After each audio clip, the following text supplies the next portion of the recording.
18 ممالک کے 250 جید علماء نے 3 روزہ سیرت کانفرنس میں شرکت کی۔ کانفرنس کا افتتاح یوسف رضا گیلانی نے کیا۔ اختتامی مشترکہ اعلامیہ میں جہاں اسلامی تعلیمات کے فروغ کے لیے بھرپور سفارشات پیش کی گئیں، وہیں خود کش حملوں کو حرام قرار دیتے ہوئے اسے ریاستی ڈھانچہ کو تباہ کرنے کی سازش بابر کرایا گیا۔ علماء کرام کے فتویٰ میں کہا گیا کہ انتہا پسندی مسلم معاشرے کے لیے زہر قاتل ہے۔ انہوں نے اس اہم سیمینار اور کاز کے لیے اپنا وقت دیا، جس کے بدلے میں حکومت نے اپنی مرضی کے اعلامیہ پر دستخط بھی کروائے۔ 3 دن تک کچھ وہ کہتے گئے اور پورے افسانے میں جس کا ذکر نہیں تھا وہ امریکہ، بھارت، اسرائیل کی دہشت گردی، ڈرون حملوں پر بھی خاموشی، مسلمانوں کے جان لینے والے حملوں کے حرام ہونے پر کس کو شک ہے، دہشت گردی کے خلاف جنگ کے نام پر جو صلیبی جنگ لڑ رہے ہیں ان کے خلاف یہ علماء کیوں خاموش رہے؟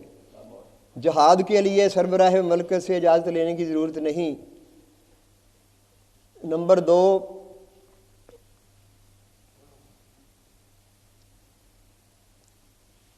1857 میں دہلی میں علامہ فضل حق خیر آبادی کی قیادت میں علماء کرام جمع ہوئے اور انگریز کے خلاف جہاد کا فتویٰ دیا تھا۔ انہوں نے اس مقصد کے لیے نہ صرف اپنا وقت دیا بلکہ وقت آنے پر جان بھی دے دی۔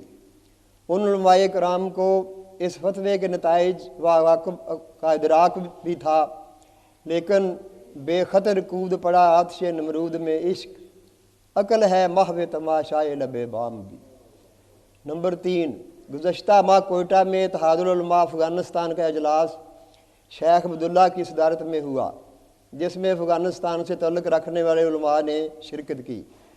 ان علماء نے فتویٰ جاری کیا کہ افغانستان میں اسلام کے مقدس قانون کے مطابق امریکہ کے خلاف اس وقت تک جہاد جاری رہے گا جب تک امریکہ روس کی طرح نیست و نابود نہیں ہو جاتا۔ تو پہلے والے ہمارے جو ہیں وہ کھانے، حلوے وغیرہ سب کچھ کھاتے رہے اور باقی کوئی کام نہیں کیا۔ یہ شہادت گہے الفت میں قدم رکھنا ہے۔ لوگ آسان سمجھتے ہیں مسلمان ہونا۔